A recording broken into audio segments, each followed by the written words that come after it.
Hello hi friends. అందరూ సంక్రాంతికి ఇంటికి వెళ్ళి వచ్చేసారా? ఈసారి సంక్రాంతి అయితే చాలా స్పీడ్గా అయిపోయిందనమాట. ఇలా వచ్చి అలా వెళ్ళిపోయినట్లు అనిపించింది. 10 డేస్ ముందు నుంచే సంక్రాంతి సంక్రాంతి అనుకుంటే మాత్రం చాలా తొందరగా అయిపోయింది. ఈరోజు నేను మా లంచ్లోకి అయితే టమాటా ఎగ్ కర్రీ చేస్తున్నాననమాట. ఇది ఇన్‌స్టాగ్రామ్‌లో చూశాను. సరే ఓకే, మనం కూడా ఒకసారి ట్రై చేద్దాం అనేసి ట్రై చేస్తున్నాను. దానికోసం ఒక ఆనియన్, 2 టమాటోస్ కట్ చేసి పెట్టుకున్నాననమాట. బిర్యానీ స్పైసెస్ వేసుకొని అవి కొంచెం ఫ్రై అయినాక ఆనియన్స్ వేసుకోవాలి. ఆనియన్స్ ఫ్రై అయినాక అల్లం వెల్లుల్లి పేస్ట్ కూడా వేసుకోవాలి. అల్లం వెల్లుల్లి పేస్ట్ కూడా ఫ్రై అయినాక నేను టమాటోస్ వేసుకున్నాను. టమాటోస్ వేసుకొని ఉప్పు, కారం, పసుపు అన్నీ వేసుకొని కొంతసేపు మగ్గనివ్వాలన్నమాట. ఇదైతే నేను నిన్న రోటీస్‌లోకి తిన్నాను.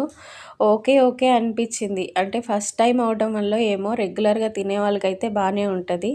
చూసారా, టమాటా అంతా కుక్ అయిపోయినాక నేను ఇలా ఎగ్‌ని గ్రేట్ చేసి వేసుకున్నాననమాట. ట్రై చేయొచ్చు.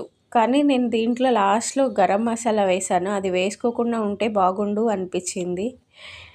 ఈ వీడియో గనుక నచ్చితే లైక్ చేయండి ఫ్రెండ్స్. ఓకేనా? బాయ్.